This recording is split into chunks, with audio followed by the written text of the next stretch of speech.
Hello and welcome back to another Farming Simulator Giant City tutorial, and today I'm going to have a look at something a little different, which is adding in an additional fruit type to a map. I've adapted some instructions which were downloaded for how to add in sunflowers to work with the particular fruit type that I've chosen to add to the map that I'm kind of playing with at the moment. And I'm just going to basically walk through these and try and explain best I can what you will need to do and how you go about it. So we'll just jump in and hopefully somebody will get something from it. Notepad++, this is what you can see on screen. I would definitely recommend using this. There are other text editors available, but the only one I've ever used is Notepad++, and it's more than adequate for doing whatever you're going to do with Farming Sim and XML and whatever else. So highly recommended. It's free. Just do a Google search and download and install, and yeah, follow on through whatever you can with these instructions. So I've taken some bits and pieces from other maps, and I say other maps because this particular fruit type was a little bit tricky to find a windrow for, and I wanted to specifically add one in. A lot of maps had all the other parts but just didn't have that, so I've had to get some of it from one map and the rest from another map. Unfortunately I can't give you specifics on those because I can't supply the maps or any of this to you. Unfortunately you will have to look and find this for yourselves, but honestly it's not that tricky. You just find maps that have got the fruit type on it, and it doesn't have to be specifically this one. If you wanted oats or soybean or whatever else, just find a map that's got that on it and take the relevant information from there and then adapt it to whatever you need to make it work on the map you're going to be importing it into. So next thing, fruit textures and HUDs. Like I say, I've taken those and I've basically created my own folders and put the relevant bits and pieces in these folders just so they've got them out of the way there, and I can work with those much easier like that than I can try to take them from another map and having that open as well. So yeah, I've got those. You will possibly need to create a new folder called Fruit HUDs if you're going to use this same method I'm using here today and demonstrating, specifically in the mod desk, because the script will be looking in that folder to get your HUDs, which I've got here. So what I will be doing is renaming that folder to Fruit HUDs to work with the script that I'm using. So excuse me. So that's fine. So I've got the multi-fruit mod and the module itself. One thing to note, that if you're using a multi-fruit mod and module that you've used for some time and had no problems with it, it's worked perfectly fine on various different maps, you may find that it's not adequate for a particular fruit type that you're going to add in. If it's one of the sort of obvious ones like oats, soybean, sunflower, there's so many maps out there with those particular fruits. You may have a multi-fruit mod and module that has worked fine with those, but for something like Luzerne or alfalfa, it may be a bit of an obscure fruit that you haven't used before or haven't seen on a map before, and you may not have the correct multi-fruit mod that will work with that particular fruit type. And I'll just give you a couple of examples here. I've got the multi-fruit mod there itself and the modules, two different modules taken from various different maps. So if I open the first one up and I go into the multi-fruit _config.xml, now obviously you will need to extract these with whatever program. I'm using WinRAR, but you can use WinZip or whatever else. Once you've extracted the module, not the mod itself, but the module that comes with it, you need to go into the multi-fruit _config _config.xml file, and if you edit that in Notepad++, it will show you what fruits are available on that particular map and what machinery is used to harvest and to seed them, plant them, sow them, whatever else. Without this, you will be able to get the fruit on the map, you just won't be able to do anything with it because it won't know what machinery is required to do so. And as you can see in this particular version of the multi-fruit module, I don't have Luzerne listed. So if I was to use this particular version of the multi-fruit module, I wouldn't be able to do anything with that particular fruit type. So what I need to do is find one that has got it, and luckily I have got one. And if I go into this one, there you go, you can see there's a whole lot more in this one than the previous one I showed you, including what I require here. So just because you've got the multi-fruit mod doesn't necessarily mean you've got the correct version, and there are a lot of map specific ones now where the only fruits that will be in the actual XML will be what fruits are on that map and that map alone. And obviously there will be some crossing of fruits like oats and rye and things like that will be quite popular ones across different maps, but as again I said, the more obscure ones like millet perhaps, and possibly rye, lucerne, clee, cotton, whatever else, they may not be quite so popular on various different maps, even though they are becoming more and more popular. The point being is just make sure that you've got the right multi-fruit module, and it has got the fruit type listed that you are planning on adding into your map, or a map that you're planning on editing. Okay, so moving on. What we're going to do first of all is copy over our actual textures into our map that we're going to be editing today. And in this particular case, close that down, I am going to be playing around with Court Farms. This is version 1.0.2, well, whatever, it's that version there. I'm having trouble speaking today for some reason. I'm getting a cold again, I think. Typical. Anyway, so what I want to do is add these into the appropriate place. If we go back into the text, into my instructions here, you need to put them in the appropriate place, which comes down to where your path file names are, but we'll get down to that in a minute or two. So I'm going to put them in map name, textures, foliage folder. And the map name, most maps will be this folder here called map, but some creators of their maps will actually change this folder name to whatever the map itself called. So in this particular case it's Court Farms, so that folder may be called Court Farms, but luckily it's not, it's just called maps. So that's what I need to go into, and then I need to go into my textures folder, and then foliage folder, and this is all the foliages, or the textures I should say, for the foliages that are on the map itself now, which in this particular case, on this particular map, it's just the standard fruit types. Now what you could do here is go into your foliage textures that you're planning on adding in. You could then highlight all of them, copy them like so, and then just put them in amongst all of these. That's one way to go. That's not the way I'm going to do it though. What I would recommend is to actually place the entire folder into there. More for me is the fact that by doing it this way, by just copying that folder and putting it into this folder, I'm not mingling it in with all the others. So if I want to change something or remove it or whatever else, I just need to delete that folder. I don't need to try and find these in amongst all of these. Now obviously you can set it so that it's alphanumeric, so it does help somewhat to try and find them, but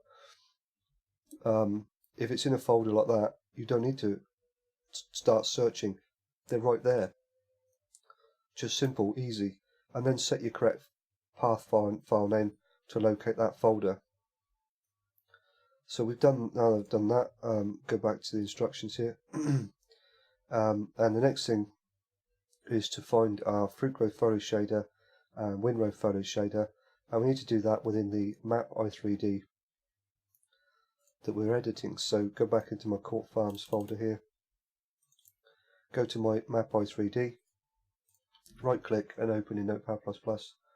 This may take a little while to open depending on how the map is set up. If it's a big map with a lot of various different mods on it already, you may find that it will take a little while. Just be a bit patient and it will load eventually. Okay, so the next thing I need to do here is copy this bit of text here, just to make it somewhat easier to try and find what I'm looking for. Clicking in the top of the page here, I'm going to go Control F to bring up my search window here and then paste in my fruit growth foliage shader text and click Find Next. I would definitely recommend to uncheck match whole word only. If this is ticked, you may find that it won't find what you're looking for. So by unclicking that, gives it a broader search, makes it easier to find what you're looking for. So we'll go Find Next. Next thing to be aware of is that you may have various different, or the map itself that you're trying to edit may have various different fruit growth foliage shader XML files. You need to make sure that you look and find for the right one for these changes to work correctly. Now this particular one, as you can see, has something to do with animals, so that's not what we're looking for. So we go next again, and again this one is to do with animals, so I don't need that one. So we'll go again. This one has something to do with models, but not sure what that really refers to, but again it's not the one we're looking for. And you can tell that by the text that I've got here in my instructions here. We don't want anything before shaders. It needs to match what that is in your search. So if we go back over to the i3D, Find Next, and there we go, bingo, we found it. So that text there matches exactly what I've got there in the instructions, and that's what we're looking for. So the number we're looking for there is in the file ID, and it's 46, and luckily it matches what I've got in my instructions, so I need to make no changes there, so that's brilliant. Next one is to find the Winrow foliage shader, so I'll just highlight and copy that text, again make the search easier. I would highly recommend that you go back to the top of the page to do your search, so click at the top of the page, paste in your text that you want to copy, or want to search for, Find Next. Just double check that you're in the right place, so we're looking for shaders, / Winrow foliage shader.xml. I'm in the right place. So the number I need there is 48, and again luckily it matches what I've got in my instructions, so no further changes are required. Don't take it for granted that these numbers will be the same in your map i3D or the one that you are editing. They may be different, so it's always worth doing that check just to make sure that they are the same as what I've got listed here on screen. They may not be the same, they may be different. So just do that search. It doesn't take long, as you can see there.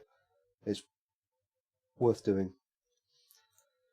Okay, so the next part is to add in our lines of text here, which is the path file names and their file IDs pointing in the direction of the textures that we added into the folder here. This one.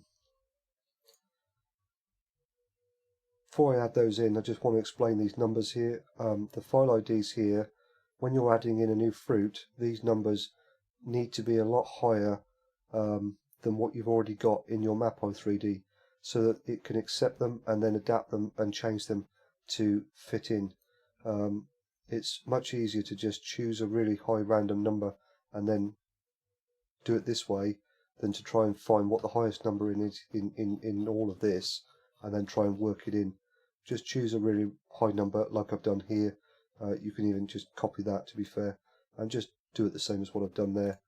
If you were to say type in 884 and put that into there and then go 885, 886 and so on, when you then added all of these lines of text into your map i3D and saved it and tried to run it in Giants Editor, it would get very, very confused because it can see two lines with the same file ID, may even crash, not run, whatever. It might not even open Giants Editor, and then it will be very difficult to try and find what's the problem and rectify it. You may need to then delete all what you've done so far and start all over again.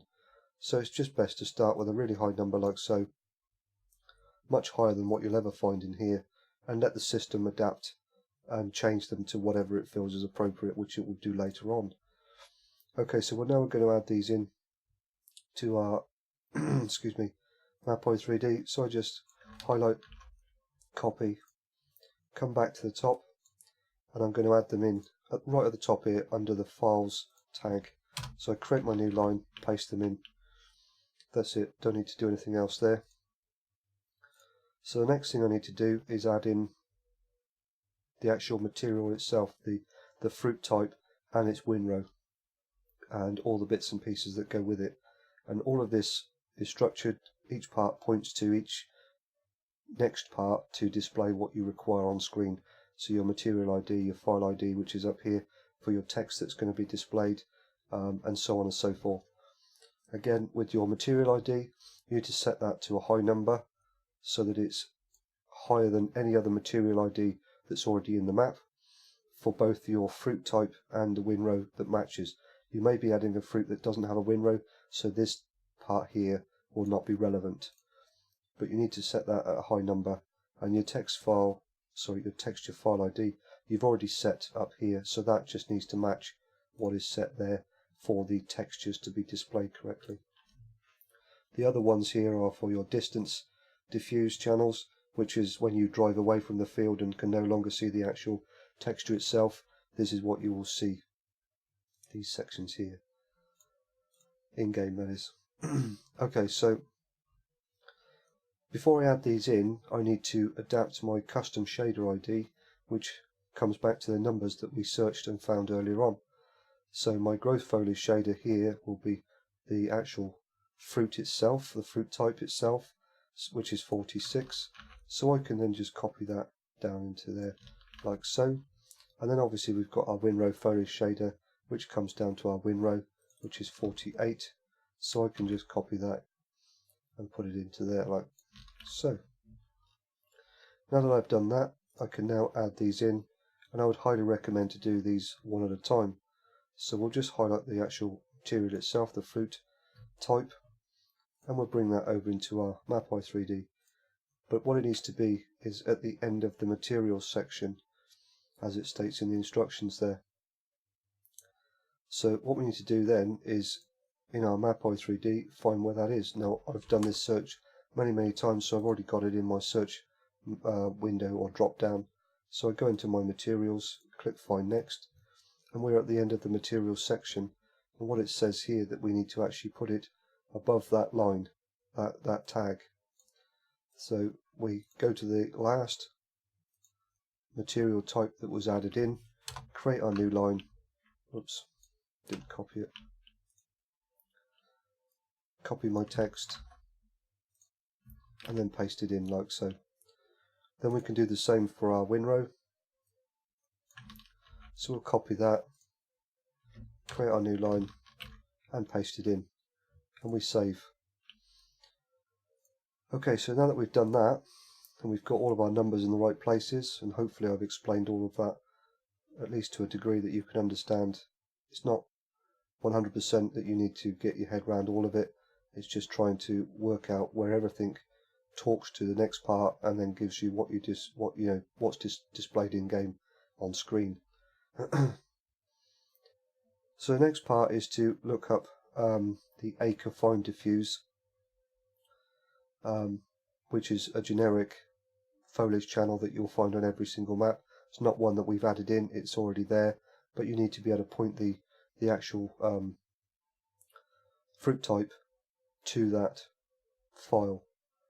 In this particular case, the acre fine ID is 38. And we're going to have a look on Court Farms map and just double check that it is actually 48. Like I said earlier on, don't take it for granted that it will be. It's worth doing this check. So I'm just going to copy that line of text, go back over into my map i3D, top of the page, we'll click on there and start our search. So just paste that in, and there we go, it is 38. So I don't need to make any changes there, so that's perfectly fine. Again, double checking that the text I've got here in the instructions match, which is what is displayed in your map i3D. Shouldn't be any different, but you never know. Worth just double checking and then taking the file ID from there. Okay, so next part is to actually adapt our fruit type to match our acre fine diffuse channel there. And we just come over to where I've got it in here. We'll double click there and type in 38 to match what I shown you in i3D and how we found that. Okay, so now that we've done that, all the rest of it is set up, ready to go in. I'm just going to quickly explain where this all joins together. So we've looked at our materials here, and you've got your material ID of 9999, and this matches what we've got in our fruit type down here, material ID of 9999. So this would look at this, and then as that's part of the text is then running in game, it would look at your texture file ID, and then look up in this line of text and display this on screen in its various growth stages. And it gets that from its custom shader ID, the XML file. Then you've got your distance map IDs, and these numbers here then correspond to your file IDs up here. So at certain distances it will look at these, and the appropriate distance will then show the correct texture on screen. One thing to note here, that I've set my view distance at 80. I'm not sure exactly what 80 is, whether it's 80 meters or 80 pixels, or I have no idea, but I've seen various different maps that have got a view distance of well in excess of 200. That's fine. If the map runs perfectly fine, leave it alone, but I've always stated that, or I've always felt that 80 is more than enough. You've got a limited draw distance within the Giants engine anyway, and all it does if you increase that number is just add more pressure to your GPU, your CPU, your memory and everything else. So if you've got a lower spec PC, you might find that by leaving it at 80 or changing it down to 80 if it's much higher, will give you a much better performance return on your game. So one thing there more to note, the rest of it you can leave alone, apart from this bit at the end here, your Blockshape ID. This Blockshape ID I've got here matches rape, and most fruits, if not all of the fruits I've added in so far, have always matched rape on the map that you're importing it into.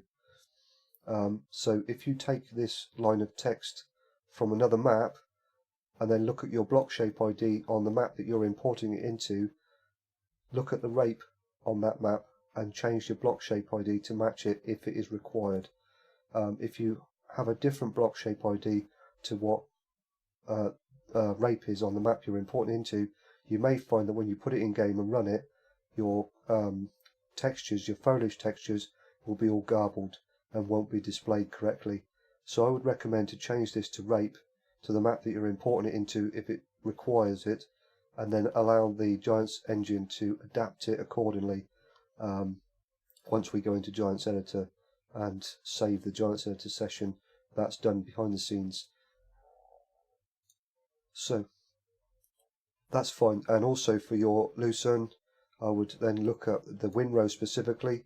Again, you need to double check what your Blockshape ID is for your win row on the map that you're importing it into, and then change it accordingly. I know that on Court Farms it is 7, so I don't need to make any change, but I will just double check that and show you what I mean. And coming back to material IDs and everything else, you can see here that I've got a material ID set of 8888, and then that would point up to our material here. As you can see, we've got our material ID there. Then that would look at the custom shader ID and know what to display in its on screen, as in the actual shape and form of the texture. And the actual texture is 11117, which then looks up here at this file ID and gets the correct diffuse channel and displays that on screen as well. So it all links together to give you what you require. I believe in this particular case the distance map ID is set at 50, which is set up for wheat windrow, or possibly in this case it may even be grass, because this is Luzerne, so I believe that may be grass, but I will check it against grass in Court Farms, but just double check that for the fruit type that you're adding into. So if you're expecting to see straw or some form of straw, you may need to change this distance map ID depending on what map you get it from to match the straw that you've got in the map that you're putting it into. In this particular case, because it's Luzerne and I'm going to use a windrow of grass, or a texture of grass I should say, for the distance map ID. I'm going to set that to whatever my distance map ID is for grass on Court Farms. Other than that, nothing needs to be changed there.